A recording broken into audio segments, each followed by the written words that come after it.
Good morning, everyone. Coming to you live from the beautiful rainforest that I've been in. And I'm really excited to have a conversation today around physician resilience and the role of physician coaching. And so this is something that I've been excited about in learning more about myself. And I have someone coming on today to share this time with me. And I'm really delighted about her knowledge base. So let's bring her in. Dr. O'Connell, here she comes. Let's see here. Let's get this squared away. Are we Here in? we are. Hi. Hi, it worked. It worked. You know, sometimes you have to just get in there and reboot the whole thing and see what happens. Well, I love the way you just handle that, right? Yeah.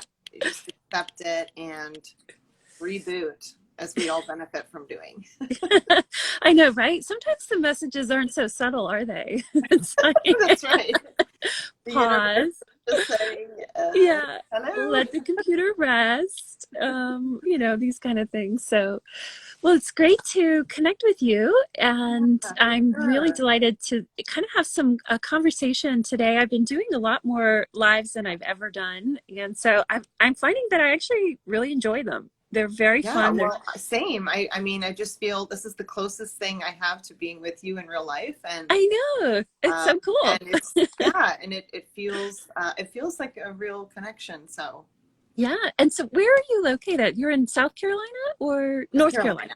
I'm in Chapel Hill City, Durham County. So right. And yeah. And where are you? Well, at the moment, here, let's do I'll show you quickly because it's Beautiful. just stunning. I'm going to do a little flip on the screen here. I am in the primordial Sonoma County, Guerneville Russian River. It really, there's a blue jay going. So I actually ended up coming up here. We had a family death. And I've been supporting my aunt who's here, and I've actually been here a couple of weeks. It's so sort of unexpected, but sometimes that's what happens in the middle of a program launch, and you don't have internet, and you lose power. And yeah, it's really just kind of roll with it in life. I'm sorry for your family loss. And yeah, well, he was 93, and it was a full life. You know, we're grateful. At any rate. Did he live there in that beautiful setting? Well, they actually, what's interesting about my aunt is that she was part of a lot of the counterculture movement of the 70s. So she was in San Francisco, and there's a small section of people, I guess they call it back to the land, where they left the city. They were part of that, I guess they call themselves hippies, you know, like genuine hippies. And so they moved to portions north of the city into sort of very remote areas, and they lived off the grid. And so really inspirational in certain ways because they know a lot about sustainability. They know a lot about, you know, just all these nuances that I would having the standard suburban upbringing would have had zero exposure to. So some of them are farmers, some of them are, it just varies, but it's been a really interesting couple of weeks because I've been meeting all the people in that community, and her partner, who they had actually only been together for a shorter period of time, he was an artist, he was a painter, and had built his entire house like ground up. It had a greenhouse, it had tiled hot tub. It was like a hobbit house almost, you know, just built into the hills of Sonoma. And of course they have the fire risk certain times of year, but so far so good this season. And today is a sort of beautiful misty damp morning, which I'm sure they're all delighted about. Frankly, the better, the more cool it is, the better here. So that's kind of what I've been up to. My father lives in Northern California, in Eureka. Oh yeah. And that's where I actually do remote. I do still read some radiology from Humboldt County. Oh wow. That's even though I live in North Carolina, I work a few hours a day remotely, reading films from there. And they also, you know, they're coastal and a little closer, so less fire risk, but they do have some property about an hour and a half inland that's always on the cusp of the fire line. Yeah. And they have a simple house that they built there. My dad and his wife are very similar to Oh, your that's so relative. great. So They might yeah, know each other. yeah, probably with their roles. And yeah, just people who are really living off the land and doing simple living. Mhm. Yeah. Well, I would love to talk to you a little bit about your work that you're doing now. And I think this is work that's so valuable. And, we have a sort of inaugural day tomorrow, which we can talk a little bit about. But I'd love to hear a little bit about how you made the transition from doing mostly clinical to doing a lot less clinical. And I can tell a little about my story too, which I don't know if you've heard or not, but we both have taken very non-traditional routes through medicine, I think. Yes. Well, yeah, so I had gone to med school to be a psychiatrist, and then I had a weird 6-week rotation that just made me feel like I don't know that I'm emotionally, I mean, I didn't have this insight then, but at the time I felt like, yeah, I don't think I can handle, I was, really psychotic, really spent a lot of time in like the women's prison and in emergency psychiatric care. And it was a very intense 6 weeks, and I was really young, and I didn't know myself well enough to be able to carry some of the heavy stuff that I was seeing. And so ironically went to radiology to sort of escape that. But it ended up really not being the best place for me because I am a sensitive and emotional feeling person. Right. And so, a bunch of different things culminated in me kind of suffering in a career that wasn't meant for me, and also in a practice that was particularly toxic. And so Mm. about 4 years ago, I had an opportunity there were some big changes being made in the group, and I had an opportunity to escape. And I didn't know exactly what I would be doing, but I really felt strongly that there was a pull to leave. And Mm. people say, how did you walk away from all that income? And how did you walk away from the trappings of some security? I mean, I had imagined I would be in that job for the rest of my life. And I didn't know. It was like the first time really, I'm excited to be talking with you about how we get on these paths and then how we get off of them, because I never had really veered from the path.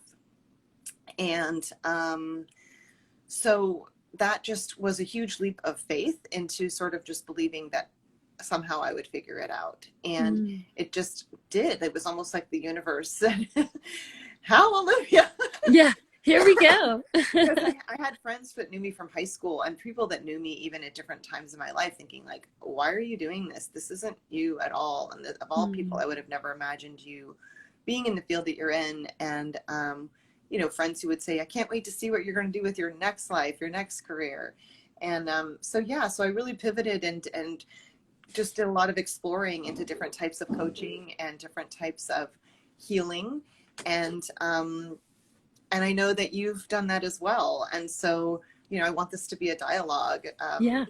So So let's, I'm curious, when you're how far into your career did you sort of have that aha moment where you're like, well, I could keep doing this and maybe I'm not going to be that happy? Was it early in your career, or what, or were you kind of just like pushing through thinking like, I can do this. This is great. There's a match here. I'm going to keep going. I feel like in retrospect, it was super early. Yeah. Excuse me. I get this cough every day at 11 o'clock. So poor timing for us, and our time together. But, yeah, I think it was, in retrospect, it was almost when I decided to go to medical school. Like, it's kind of weird because I had always been a free spirit and just sort of burned the candle at both ends, and always, I went to college in Boulder, Colorado, and I had Oh, yeah. such every day was just so beautiful, and I was just meeting new people every day and being in nature. And really, I grew up in Wisconsin, and my parents had been divorced, and we moved around a lot, and I was always, making new friends and having new experiences. And I think that then,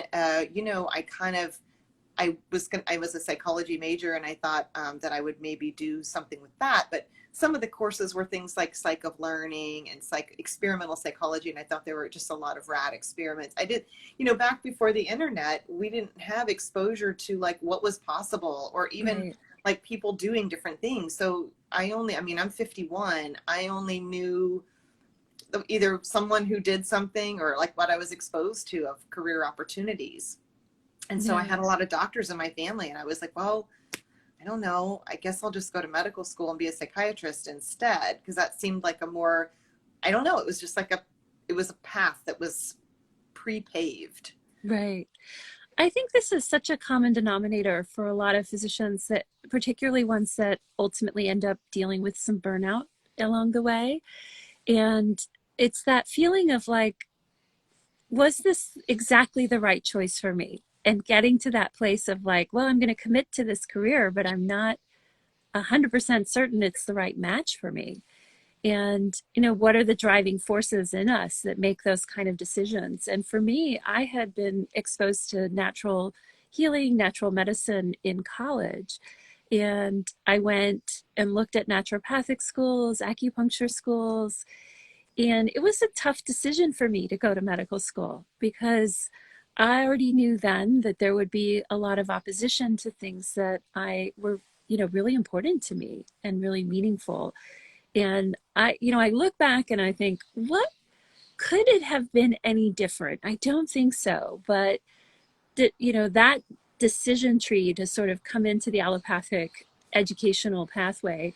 And part of it was that I love science. I love evidence. I love theory. Like I'm very woo woo on the one hand, very esoteric or metaphysical, or into things that don't always fit into a linear relationship. But there's this other component that was very challenging for me, that some of those educational pathways that were available then didn't have as much rigorous science as they do now. This is in the 90s. And I felt this would be 1995, I was making this decision, and 94, 95. And I had a lot of grief about it then. I thought, what am I supposed to do? There's no equation here that feels like it's really going to fit. And so when I got to med school and residency, there were definitely moments where I was like, I think I'm done. I think we're good. I tried this, doesn't anneal.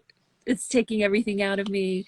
But somehow I managed to persevere for almost 20 years. But I do think it took a pretty significant toll on me in the end, of having to sort of carry a slightly different value system for me within medicine than what is the norm. And the things that I believed 20 years ago are finally starting to kind of see daylight, which is exciting for me and probably for you too, because I imagine we had similar explorations in that pre-medical school time.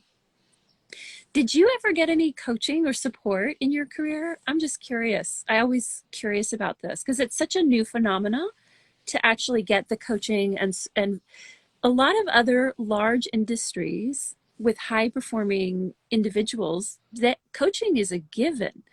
But there's this odd stigma around coaching of physicians that I still have yet to sort of fully vet. But I'm just curious, had you heard of it? Had you gotten any coaching along the way? No, I had not had coaching until I left my job, but I will tell you, I had tons of therapy. Yes. I Yeah. always had a therapist or a psychiatrist the whole time. I mean, I started seeing like in third year of medical school, I got really depressed because when I had made that decision to do psychiatry and then it wasn't going to work out, I was devastated because I Yeah. just thought it was the end of my third year and I thought I've done all this work. And the whole time it was the carrot, right? The carrot of it's going to get easier. It's going to get Oh, better. yeah. I And the know whole this time, carrot. yeah, I say that. I you've use seen that the analogy a carrot. lot too. Yeah, and it was funny because actually the first 2 years of med school, even though, I mean, just similar to you, well, I was overwhelmed by the volume of material because honestly, I didn't really know how to read. I knew Mm. how to read basically, but I had somehow gotten all through, college, not really having to read. I would show up at class and just take meticulous notes and memorize them. I've always been a great memorizer. And so, really, I remember getting to medical school and the volume of material that had to be read and recalled. It was as if I was learning how to read phonics. I mean, I really could not take it all in. And so I just became really pretty maniacal about Mm. how much time I spent working. And everyone who had gone to medical school planning to, like, was really looking forward to third year, being on the wards, being rotating and seeing real humans. They just kept saying, don't, just hang in there, just hang in there. It's going to get easier. And then when I started third year and just found it really overwhelming, just the intense suffering Yeah. that I saw, that I'd had my own suffering the first 2 years of med school, Yeah. And then you and I just kept segue. hanging on. Like, I'm like, I can do this. It's temporary. It's temporary. And then third year, by the time, the end of third year, when I'd done all my rotations, and I thought, yeah, and I was newly married, and it was a lot personally to take on. And then when psychiatry didn't work out for me, I got really depressed, and then I started seeing a psychiatrist then, and like student health, and took some time off, and then decided, because there's some radiologists in my family and cardiologists, I was like, well, I don't think I want to do cardiology, but I'm going to just try radiology. And I think that it was the right decision at the time, right? I mean, Right. like you said, I don't think that the path I took was a mistake. I think Yeah. that all the choices, even up until now, everything has taught me and led me to where I am now, and given me a perspective on just this radical contrast between the life that had been pre-paved, that I was following, and really always still. I remember too, around that, maybe it was a little bit later, actually, once I was in radiology training, I had discovered like Marianne Williamson, and just really felt like all of a sudden I was kind of like this jolt of like this whole other. I had been so myopic on science and memorizing and data and just all the diseases, and I hadn't really gotten into. I had lost touch with my spiritual self, and I don't know what. I'm just a spiritual person. I don't really have like. I definitely now do not have a belief system. But at that time, it was just suddenly. It was just this. I remember crying, like just feeling like, wow, I am really out of balance. I am really out of balance right now. And that moment that's a tough moment. And I think, a lot of times in medicine, especially in the eras that we've trained, we eat the young. I know it's so harsh to say it like that, but it's like there's no crying in baseball. Like there is no, this would be the 90s, there was no. And I went to a smaller medical school. I went to EVMS, which is, not far from you. And I made that choice specifically because I, maybe could have gone to other more academic centers, but I didn't want to. I wanted to be at a place where the focus was more on primary care, the focus was more on quality of life. And even still, it was exactly what you're talking about for me too. It was like at some point you're like, I'm gonna have to pick a specialty. I'm not really sure how I'm gonna make it through this. And I remember, just to your point, my first, so I'm an internist if people are joining that don't know me.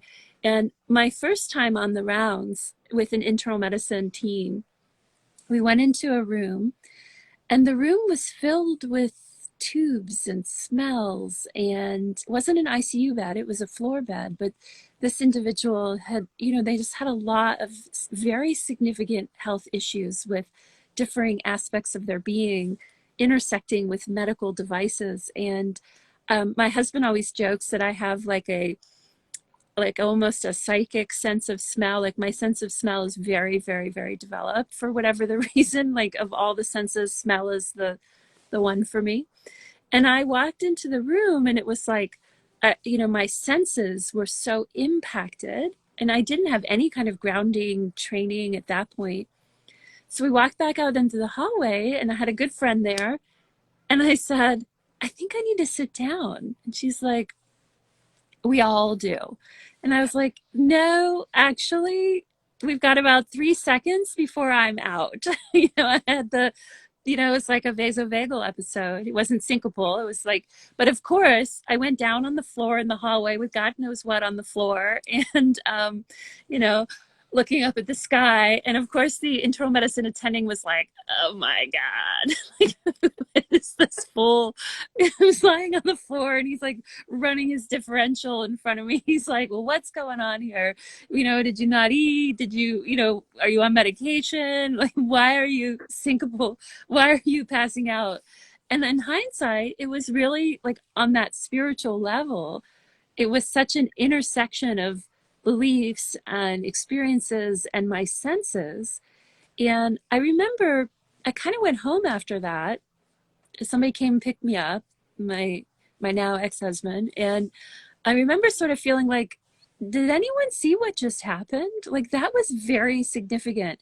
But no, we all just carried on as though that level of sensitivity that I have is to just be like tucked away, not cultivated, not understood, you know, and so there I think that was like a change point for my nervous system in medicine. If you know, you understand the kind of trauma literature, like that moment, it wasn't as though I had like an active PTSD, but there was something in my nervous system physiology and my own sensitivity that in that moment, which was pretty early in the training, um, shifted for not the positive. You know, like there was this kind of quality of being then hyper vigilant going forward and trying to navigate all the nuances of medicine within that. So I 100% am with you on this one, that very early sensitivity. And I think that's important to acknowledge because we often don't do a timeline. We often don't go into the history, even for physicians when they're unsettled in their burnouts. Like, well, where did your burnout start? Well, what if your burnout started in your 30-year rotation where you had this very random event and no one recentered you after that? And we can do that on our own, of course. You don't have to have all the things to get recentered. But at that point in time, we certainly didn't have any kind of dialogue where acknowledging an event like that would have been, because I was embarrassed. I had a lot of shame. I felt like, oh, maybe I've chosen the wrong profession because here I'm want to be internal medicine. And, you know, it was just such a nuanced experience. And I think a lot of young physicians have had something like that. You know, they could kind of think back and say, yeah, you know, something like that, not the same, but especially the ones that as they move through their career and feel more of that, the burnout symptoms or even depression and anxiety. Well, I mean, so much is coming up for me just hearing your story, because you know it's such an indoctrination. Like it really is. It's a suspense of normal. It's a suspense of normal, like of what's a normal response to what's an okay response, what's an acceptable response. And it's ironic because I actually have no sense of smell, and you have Oh, a really that's funny. sensitive sense of smell. So that actually really helped me many times in med school, not having a sense of smell, right? Um, but I remember also in third year of medical school being like on a medicine rotation, and there was a patient who came in who was um, young, like in her maybe 40s, who was dying of cancer and came in through the ER and was admitted by her husband. And it was clear that she was like really on her very last. I mean, she was very, very terminal. And the resident that I was working with was at the end of her med peds rotation, you know, her residency, and so she was just, you know, she was just doing like, you know, she was just following protocols. She wasn't even really thinking at this point. So she admits the patient, and we go. She's like, we're going to do this, this, and this, and she's like, and then we're going to get a blood gas, and I was like, what? Like, why are we doing that? And so later I just follow her. I'm running around the hospital with her, and we go to the patient's room after she had been admitted to the hospital, and she performs this blood gas, you know, which is, for those who are listening, if you don't know, it's a really painful procedure to puncture the radial artery. It's, you know, arteries are not like veins. They're very sensitive and they have muscular walls. And so, you know, I was just sort of frozen, like watching this unfold. And when when she was finished, like I'm like learning, like I'm like, hey, I don't know how we're doing a blood. Okay. And then I said, why do we do that? And she said, because we need to show her husband that her blood pH is incompatible with life. And I was like, what? You know? And I remember we finally split up and I just went into some other hallway and just sobbed. Mm. I mean, I'm just feeling emotional talking about it now because I just thought, what am I doing here? Like, did we really need did her husband doesn't care what her blood gas, her pH is? Like, he's at a loss for how to help and he's looking for support. And we're doing this. It was just cruel and unusual. And it was just so hard to wrap my head around. And so I think I mean, that really shaped my decisions of like, well, I'll just go into a really sterile part of medicine in radiology where I am like extremely distant from the patient and their suffering. And but the irony is that's not who I am. Like I pick up on the nuance of even the staff that are not feeling okay, or my partners that are off. Like I was just so tuned into Yeah. what was Super empathic. yes, Yeah. and I couldn't turn that off. And then it became, I balanced my work and career. I never became a partner. Like I wanted to be there for my family, and I wanted to have like a normal life, which then of course brought a ton of resistance from my workforce because I was considered like obstinate and high maintenance, because I really felt this deep, in retrospect now with coaching training and things, I know I was sticking to my values, but it was so in direct opposition to like the culture of, and in radiology there's a lot of money, so it was a lot of like I couldn't be bought. Like I couldn't be swayed by, we'll pay you more money if you'll work more. Right. You're not for sale. I couldn't do it. And so when people say, well, how did you leave that lucrative career? It was because it was never enough to keep me there. Like the whole time I was like, the money wasn't keeping me feeling great. Yeah. So that's how I was able to leave it. Right. Exactly. Because I was never there for it. Yeah. And I think that's so powerful, right? To have had that freedom and to really have had an understanding of that. Because I think sometimes the shift in the financial stability is a factor into why people don't leave. And I feel really when lucky. I feel really lucky that I was not seduced or allured by that. Yeah, it's amazing. So when you left, you weren't getting coaching, or had you gotten coaching by that point? Or when you left, then you really got to sort of explore and see things you were interested in? Like, what was that? What was Well, that transition like? it was super crazy because, like I said, I've not only had I done like had been in therapy and psychiatry, like, meds, all the things for all these years to try to fix myself because I was terribly messed up. I was in this, I was looking for what I was going to do next, right? Before I could leave that job, I didn't want to just jump off a cliff. I did want to have something to do. So I looked into teleradiology companies, and and it was going to take 6 months to be credentialed. So, but still, I knew that I could do that. I had enough money saved that I could have 6 months with no employment. And so I was interviewing for a teleradiology company, and the woman that interviewed me, within the first like 3 or 4 minutes, she asked me all these really powerful questions, like, well, Tracy, and she was from Michigan, and we're now really good friends, and she was my coach for a long time after this. But she talks in her Michigan accent. She's like, well, Tracy, what would be an ideal work schedule for you?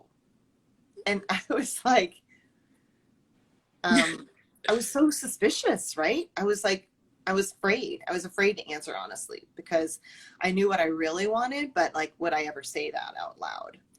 And so I said, like, what's your deal? Are you a therapist? Are you a psychiatrist? Like, you've asked me more potent, powerful, meaningful, insightful questions in this first 5 minutes than anyone's really ever asked me. And she said, well, I'm an executive coach.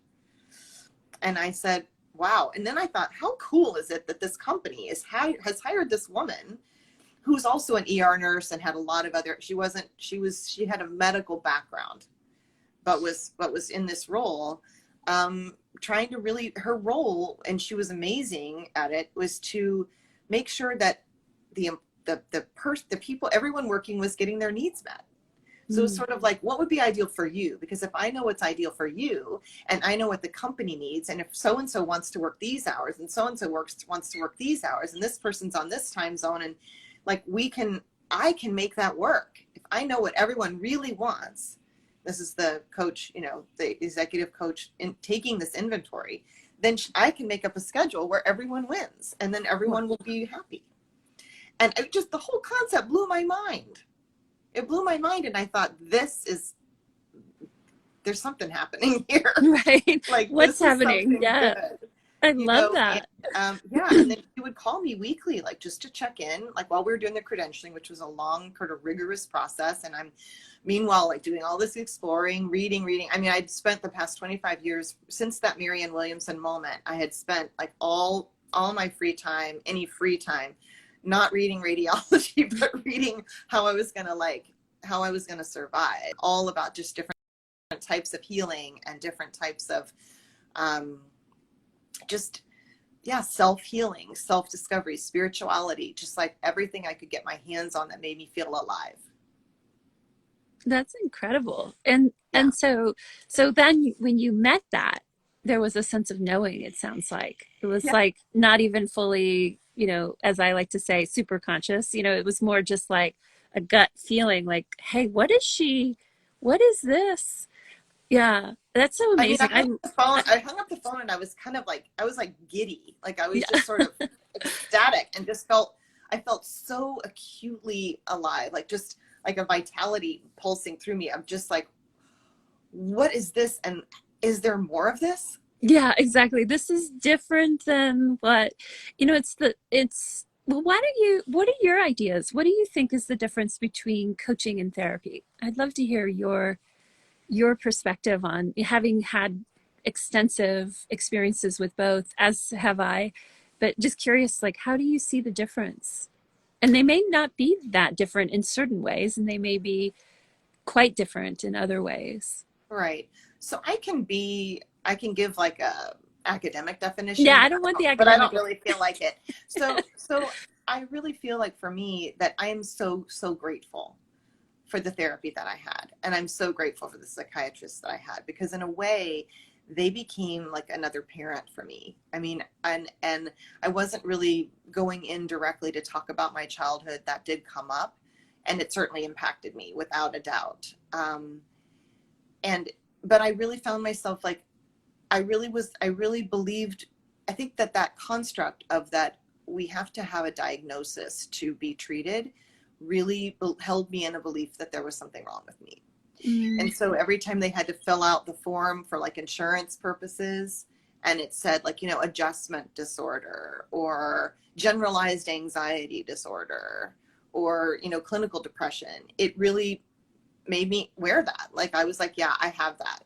I am clinically depressed. I have a disorder, and I'm going to continue to try to function with my disorder, as opposed to like, I'm just a normal human being going through really like legitimately difficult stuff. Absolutely. Not special. I'm not special, but like, I'm feeling this and it's real for me, and accepting that. And so, yeah, I just think, even though I am it scares me to think that I might not be here if I hadn't had these people in my life who really held space for me and really valued me. And I would hold on to, that's the other thing, is I would hold on to all my sorrow and sadness and hardship from each week until I go to that room. Because my husband, I failed to mention, I'd say my husband is my first Brene Brown, before Brene I ever even knew existed. But when on our first year wedding anniversary, I was really depressed.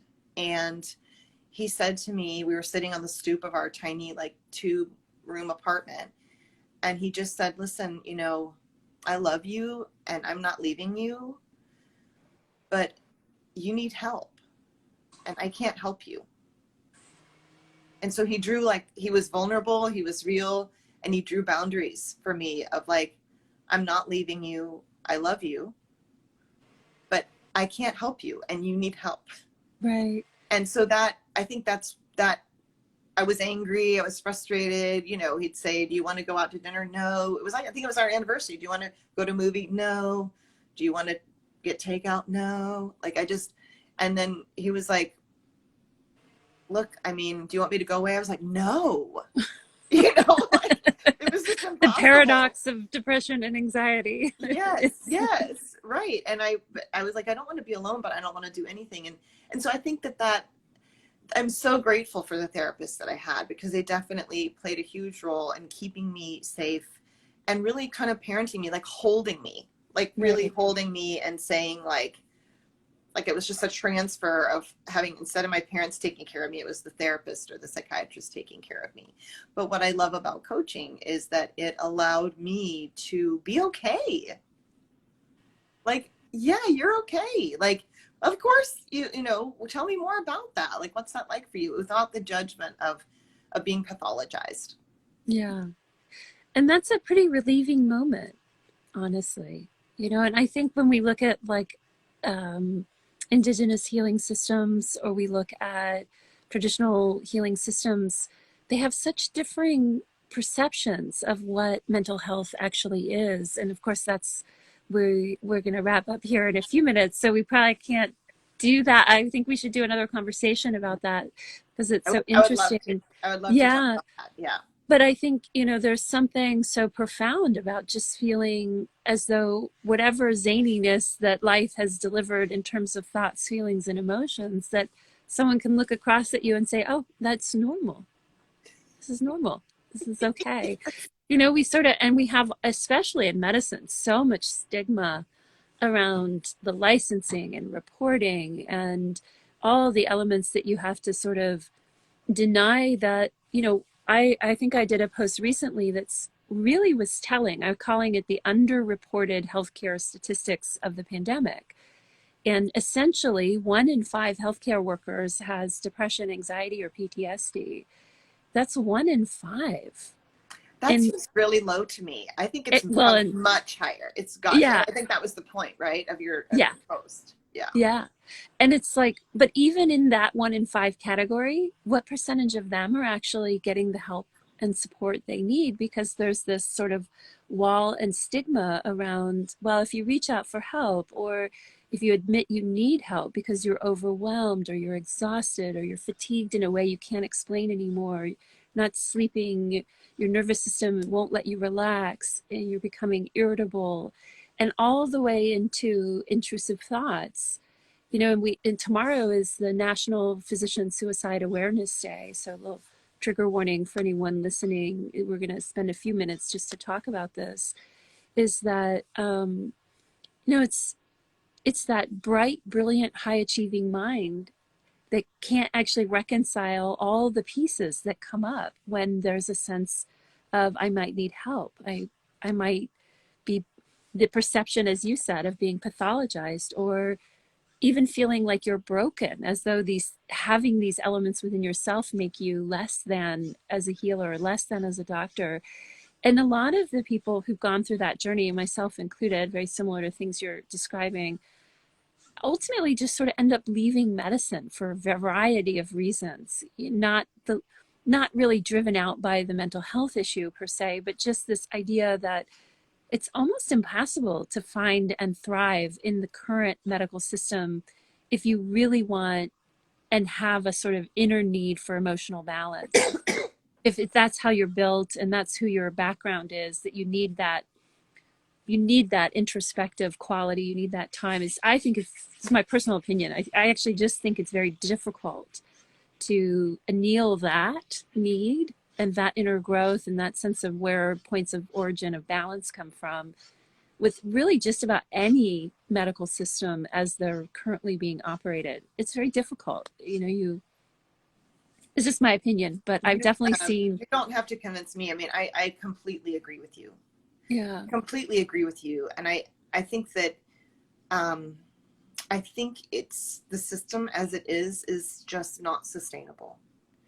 I don't believe, and also ironically, and I'm guessing or sensing that you feel the same, that what's been really interesting to me is how many ways to heal that are so much more effective than the medical system as it stands.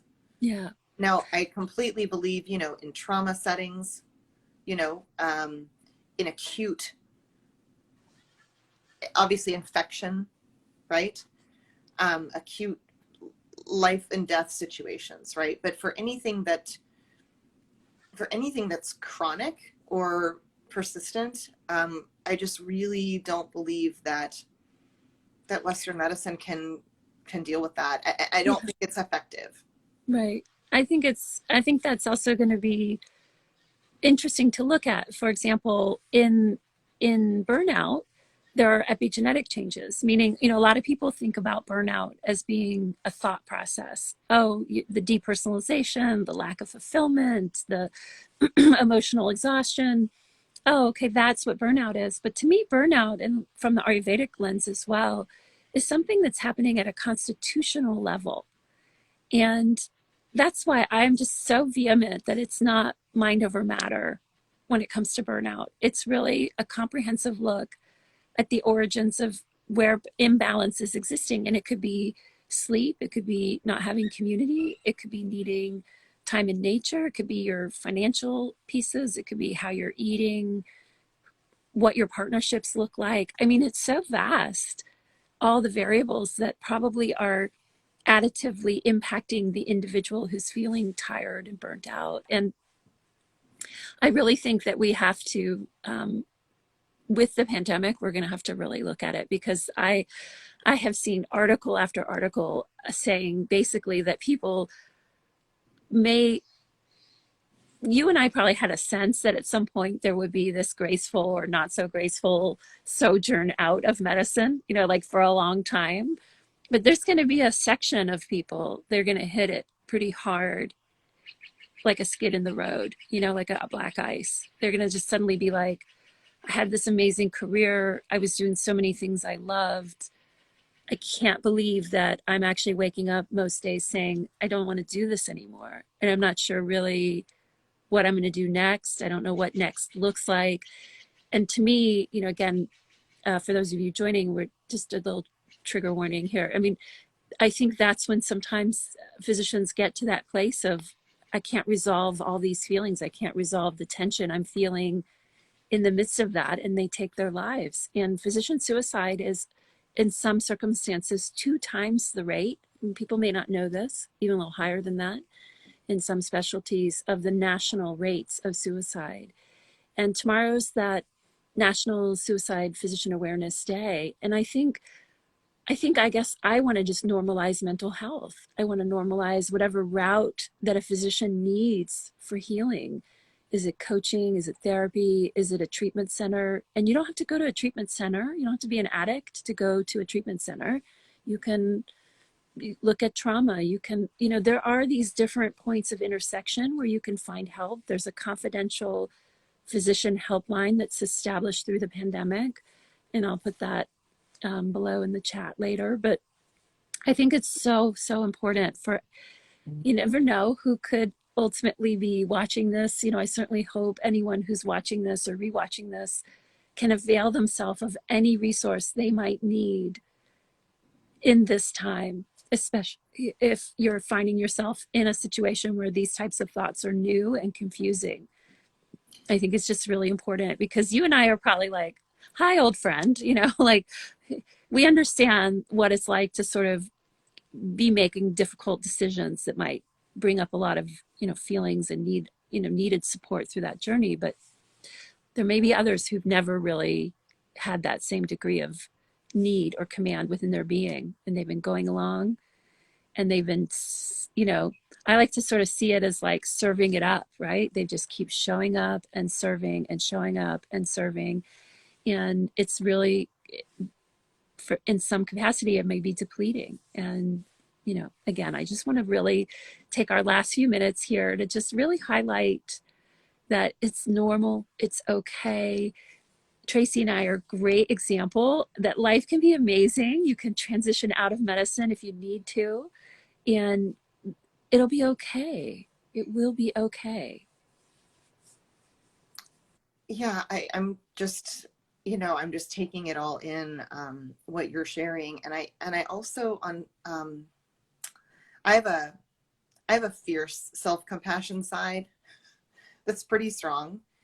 And I think that we have to have our fierce self-compassion when it comes to the medical establishment, which is really that whatever allegiance you feel to medicine is just kind of your grooming and training and conditioning, and that medicine is not going to pause for you to take care of yourself. It's really going to be up to you to do that and to recognize that that needs to be like first and foremost priority. Like medicine's never going to say to you, hey, I care about you, you look tired, this is a lot, like you need a break. There may be discomfort, like that feels blasphemous to feel like you want that for yourself. It feels like you're a sinner or like a really bad person.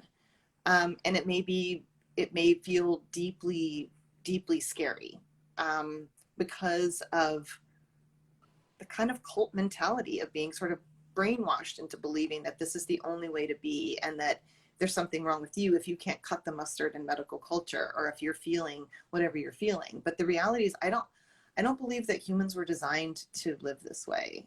And to your point, in the Ayurvedic way, even though I know nothing to the degree that you do about your areas of expertise, I really, really do believe that the human condition was not meant to live the way that doctors live. And I really believe that the patient populace, like the globe, is, especially in capitalist culture, is living beyond, like, we're not living the way we're supposed to be living. We're not treating ourselves the way our souls are meant to be treated. We're not prioritizing the things that we were Yeah. meant to do. And so it's not to shame, it's not to blame. It's really just to recognize and honor the self and your own needs, and be able to brave the wilderness and go it alone when it comes to your own well-being, even if those around you, and even if you're scared, even if you get fired. I don't believe, like, anyone who's here has lots of skills, everything is figure outable. If you don't know what they are, like, let's find them, like, let's figure them out, because you matter. And I just think that that's, I don't know, I just felt really called to say that, because I feel like people may think their identity in their physicianhood is who they are, and they're just so much more. Yeah. I think, it's such a beautiful space. And I know some of the people that have jumped in are also physicians and healers. And our, though our conversation is in a very micro environment, it's impactful to be saying these words. It's impactful to acknowledge for ourselves, for others, that self-compassion can be a priority. I just love that you said that. It, ultimately, the hardest lesson I took from my experience in medicine, probably for you as well, was that I needed to be radically responsible for my wellness. And if that meant leaving, that's what it was going to be. And I remember that moment. And I've been asked to come back many times because I was very good at what I did. But it's not going to happen. I was not asked to return, because I left with a lot of lawyers involved. But I have gone on to work in other environments that were much more tender, Yeah. and that accepted me for who I am. Right. But I do feel like that was my leaving that was a radical act of self-love. And I have zero regrets. Yeah. And that's the key. I mean, ultimately, and I think, this is really important. I think, there's some interesting comments, but really at the end of the day, this attunement to our inner cycle, the external cycle, are completely eliminated in medicine. You're arrhythmic through a lot of your day, you're arrhythmic in your lifestyle, you're arrhythmic in your training, yet we have rhythmicity that our body just deeply craves. And we often, stay attached. We get that carrot. It's like the carrot's right here. And of course, I haven't had it easy financially in a lot of contexts, but you know, that carrot of like, oh, well, just one more year or 5 more years and I'll get vested and, these kind of things. And I think that external carrot, until you really sort of radically sit in the sense of like, it's enough. Whatever I have is enough. The people who love me, that's enough. All these sort of superficial things that help us negotiate that. Yeah, exactly. Golden handcuffs. And I think we are going to lose a lot of great people by the inability for the non-clinical side to really acknowledge the pace at which things need to be shifting that they're not. And I'm not sure what that's going to look like. I'm not sure actually what the outcome's going to be. I just read an article on LinkedIn last night where it was a large, not coaching oriented, not integrative medicine oriented article, standard medicine article. And the article basically was to the effect of, we're going to see this mass exodus. They're already people already talking about it, and so I think there's this, just a whole series of things to think about. What would be next, and what's it feel like to leave, and the grieving process of leaving behind something that was so deeply meaningful, and also sort of saying good riddance and like, hey, cool, we're done here. There's so many different ways that's going to show up for people. But at the end of the day, I wanted to just wrap up with the idea that, it's okay. It's okay to leave. It's okay to get help. It's okay to pause your career. It'll be okay. It'll be okay.